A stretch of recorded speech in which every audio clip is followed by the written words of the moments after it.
हरे कृष्ण। आज श्रीमद् भागवतम के 30वें स्कंद के 15वें अध्याय के श्लोक संख्या 35 को पढ़ रहे हैं और उसको समझने की कोशिश कर रहे हैं। तो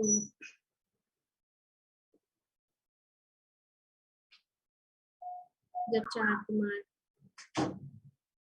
वैकुंठ के 7वें द्वार पर पहुंचे तब उस द्वार पे जो दो द्वारपाल थे उन्होंने उनको अंदर जाने से रोका। तो ये जो प्रसंग यहाँ पे वर्णन किया जा रहा है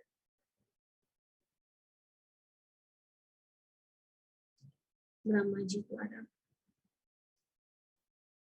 और आगे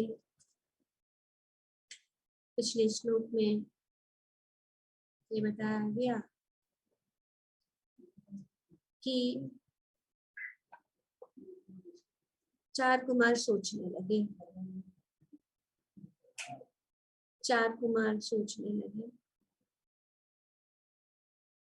कि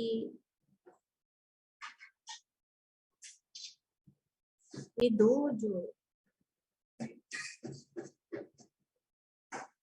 व्यक्ति है उनका जो है आचरण तो वैकुंठ धाम के निवासियों को जैसा, क्योंकि इस धाम में ऐसा द्वंद्व कैसे हो सकता है। भगवान के धाम में कोई द्वंद्व नहीं।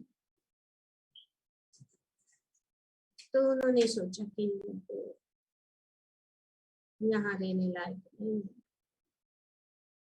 उनको दंड दिया जाए।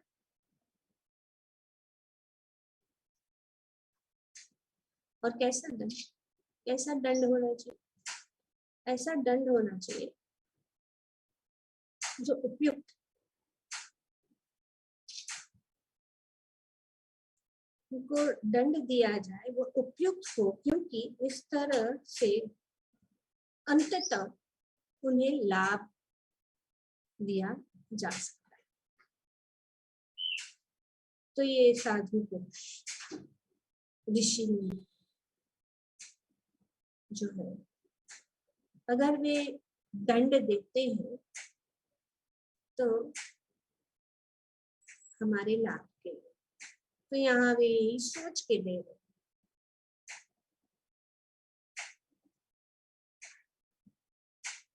क्योंकि वे वैकुंठ जीवन के अस्तित्व में दिव्य पाते, अंत वे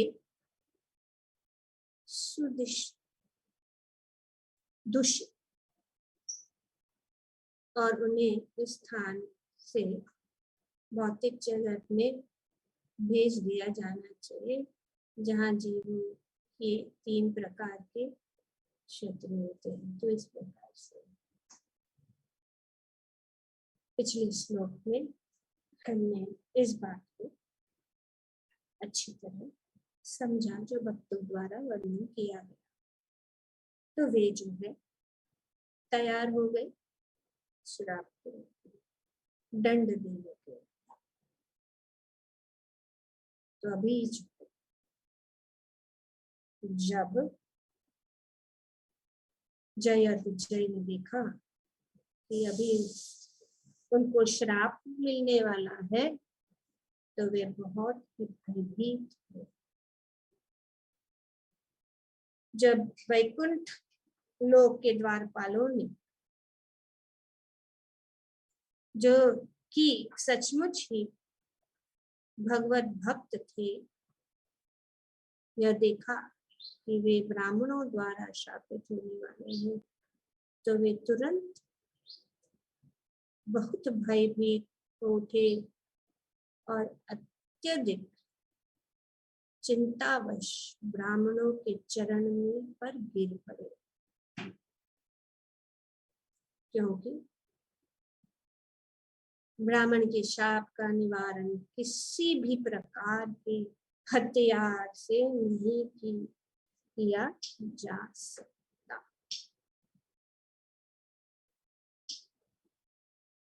तो यहाँ पे बता रहे कि वे द्वारपाल सचमुच ये भगवत भक्त थे, भगवत भक्त।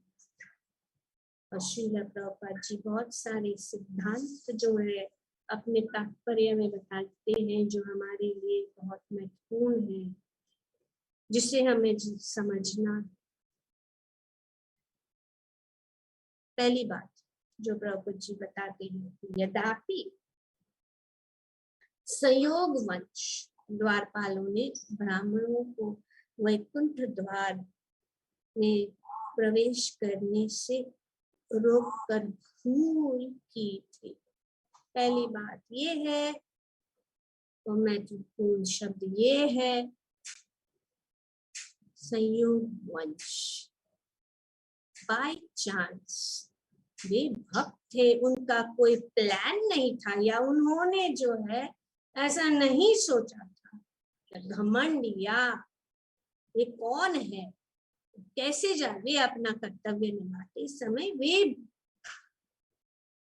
संयोगवंश, बाय चांस। इसीलिए ब्रह्मा जी बताते कि सचमुच ही भगवत।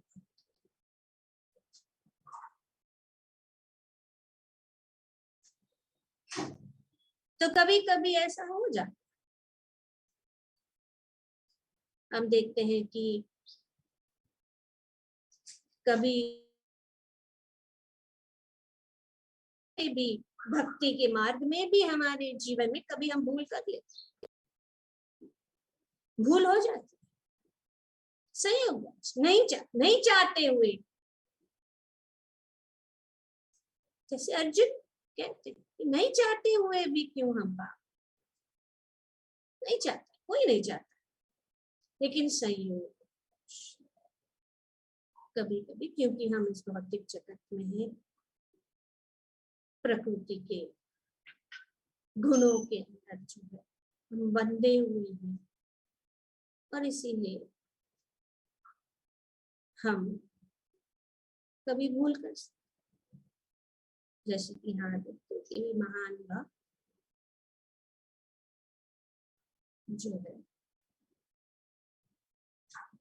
किसी परिस्थिति में, कभी जो है हम भौतिक जगत में रहते हैं, हम भक्ति में आते हैं, तो हम नहीं चाहते हैं, लेकिन कभी ऐसा सिचुएशन हो जाता है, और हमारे भक्ति में आने का जो पूर्व जीवन है, वो पूर्व जीवन का कुछ जो है कुछ कण बच जाता, और वो कभी जो है उभर आता, और इसके कारण जो है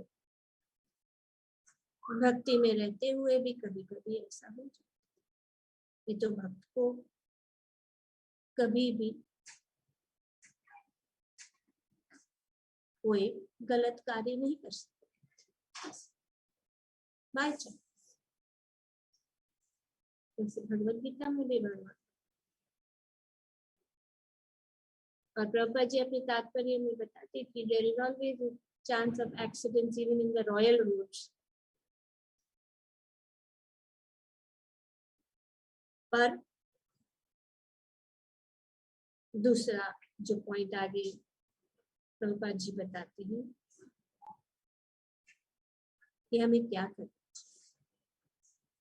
किंतु उन्होंने तुरंत ही शाप की गंभीरता का भान होगा, हमें भान हो जाना चाहिए, पहली बात। दूसरी बात ये है, और दूसरा है कि तुरंत जो है, जैसे कि यहाँ वे तुरंत बहुत भयभीत, अत्यंत ब्राह्मणों अत्यंत चिंता उस ब्राह्मणों के चरणों पर गिर गए। चरणों पर गिर गए मतलब अपनी भूल को स्वीकार। तो अगर भूल हो जाता है तो हमें उसको स्वीकार करना और तुरंत जो है क्षमा याचना। तो ये भक्त,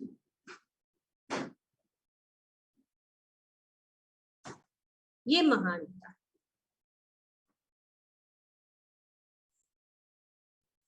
स्वीकार भी करना, जो भी दंड है उसको स्वीकार। जैसे कि हम देखते हैं कि परीक्षित महाराज इतने महान भक्त,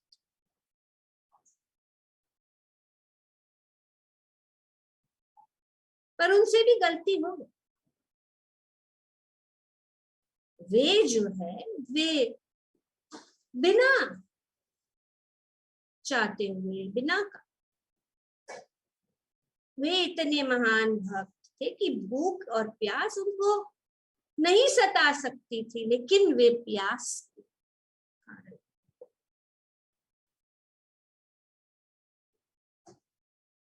वो कलयुग का प्रभाव, कलयुग ने जब प्रवेश कर लिया, तो इसीलिए हम जो इस कलयुग में हैं, हमें बहुत ही सावधान रहना चाहिए।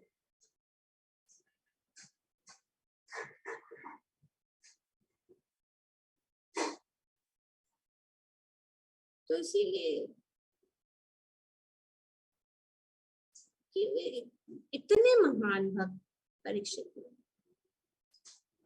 वे कभी गलत नहीं कर सकते, पर भी गलत और उनको श्राप प्राप्त।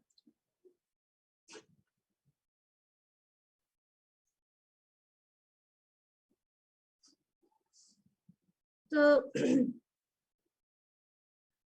ये भक्त का जो है चरित्र है, जिसे कि परीक्षित महाराज ने उस श्राप को स्वीकार। और जब भी कोई महान भक्त या ब्राह्मण श्राप देता है तो हित के लिए, तो उन्होंने क्या किया, जब वे श्रापित हुए उन्होंने तुरंत भगवान के श्री चरण कमलों की शरण ग्रहण की कि हाँ, मैंने अपराध किया है, मुझे उसका दंड भोगना है और मुझे भगवान के श्री चरण कमलों का शरण ग्रहण करना है। इसीलिए वे बैठ गए गंगा के तट पर। और उसी समय जो सुखदेव गोस्वामी आए और उनको जो है लाभ प्राप्त हुआ, और हम सबको ये लाभ प्राप्त हो रहा है। सुखदेव गोस्वामी जो है इस सुंदर ग्रंथ श्रीमद् भागवत,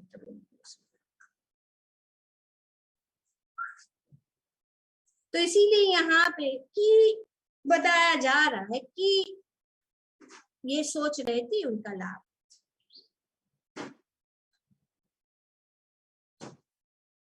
और क्योंकि भक्त जानता है, वे समझ जाता है कि जीव ये अपराध क्या करना चाहिए, क्या नहीं करना चाहिए, भक्त समझ तुरंत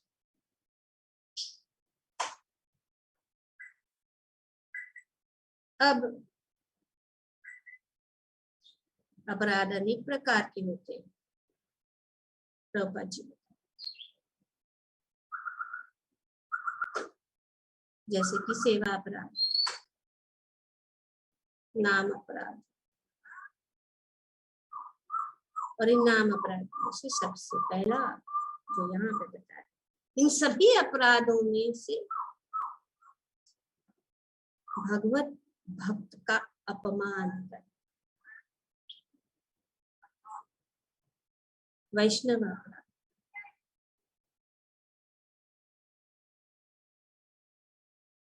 क्या है वैष्णव अपराध? पहला अपराध क्या है, कौन जानता है? कैसे दक्षिणा भगवान नाम के प्रचार में संपूर्ण जीवन समर्पित करने वाले महाभागवतों की निंदा करना। पहला अपराध वैष्णव अपराध।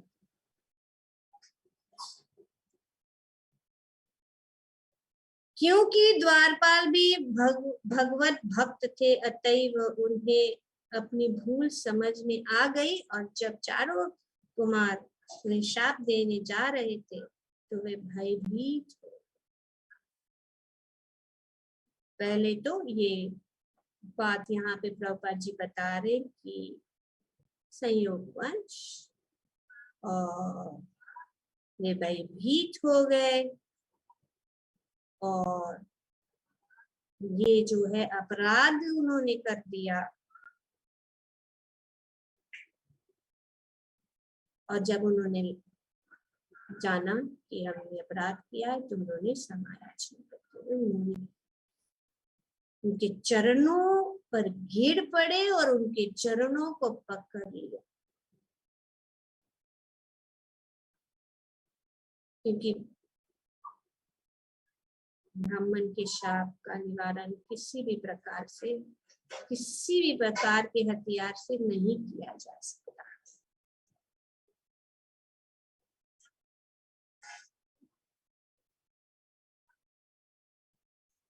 कोई नहीं बच सकता। देखिए जैसे हम सब जानते हैं अमरीश महाराज की कथा,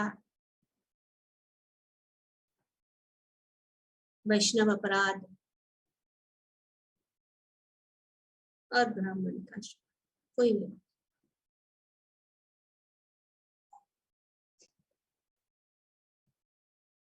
तो वे भयभीत हो गए। क्यों भयभीत हो गए? क्यों भयभीत हो गए? क्या कारण? Yes Lalit. Because the Brahmins first cannot be moved. You cannot escape the curse of the Brahmin. Okay, yes. Anybody else? क्यों भयभीत?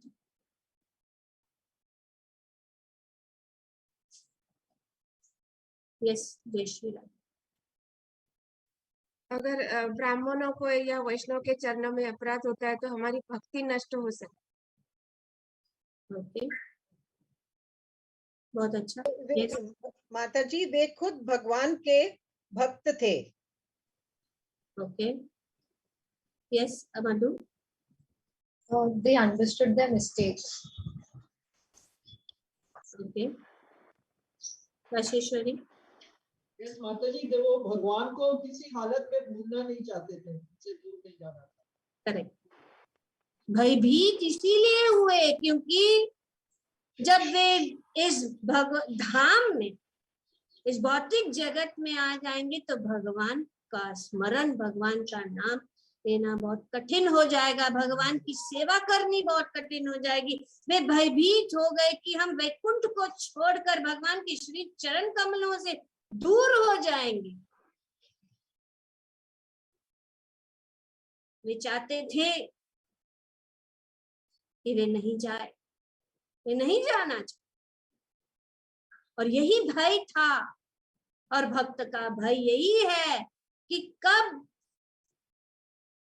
भगवान की कृपा हमेशा हमारे पास रहे और कभी भी हम भगवान के श्री चरण कमलों से दूर नहीं रहे। क्योंकि भक्तों का संग, भगवान की सेवा से बढ़कर सबसे भयभीत, अगर हम इसको खो देते हैं, भगवान की सेवा खोना यही भय का कारण भक्तों के लिए है। भगवान का नाम, भगवान के भक्तों का संग खो देना यही भय का कारण है भक्तों के लिए, और कोई भय का कारण नहीं है। क्योंकि भक्त भय है, भगवान के चरण में सेवा करें, उनको क्या भय हो सकता है? वैकुंठ में क्या भय? पर भय है, कौन सा भय? भगवान से दूर होने का भय।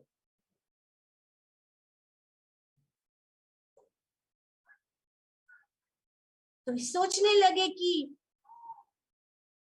ये ब्राह्मण का श्राप है जो आप लोग ने सब बताया, उससे हम जो है बच नहीं सकते।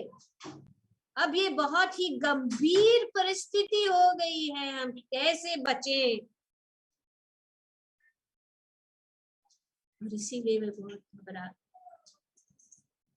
कि अब हमारी भक्ति, हमारी सेवा, भगवान का नाम, तो यही है।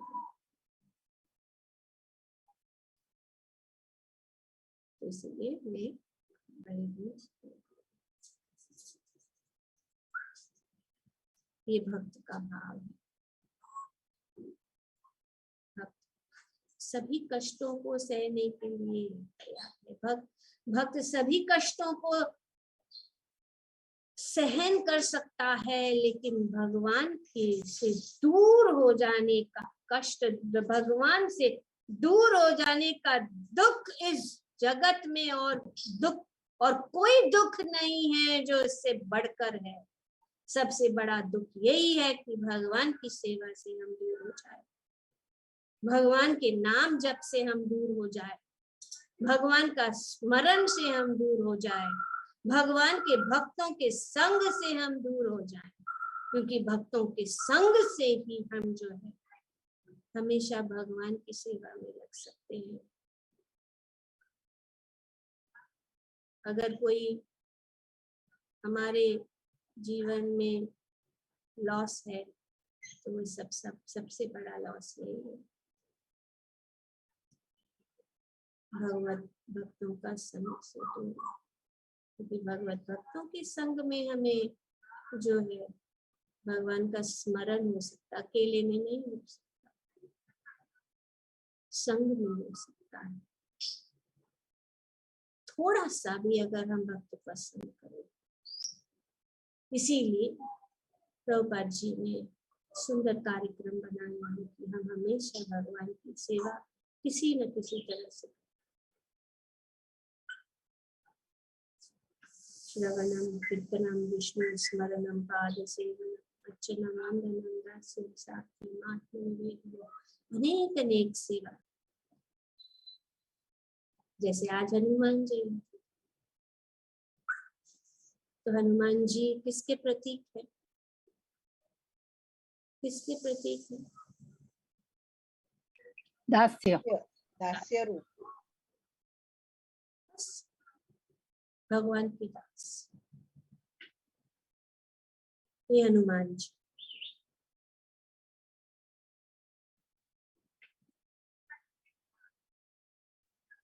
तो हमारे भाव जो भी है, हर एक का भाव अलग है। हम अपने स्वाभाविक रूप से, आर्टिफिशियल नहीं, नकली भाव नहीं, हमारे हृदय में जो भी जिस भाव से हम भगवान की सेवा करते,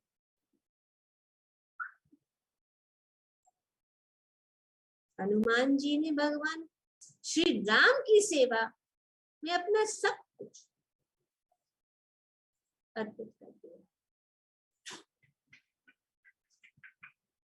और श्री राम के नाम का जो महिमा है उन्होंने फैला कि उन्होंने श्री राम नाम से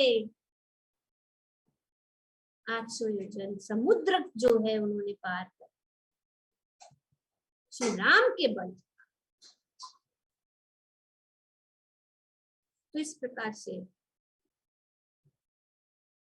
भगवान की भक्ति में रहने से हमें अगर कोई जैसे कि संयोगवश गलती हो जाती है तो भी हमें जो है भगवान की भक्ति नहीं, हमें तुरंत स्वीकार करना चाहिए कि गलती हो गई और उस गलती को जो है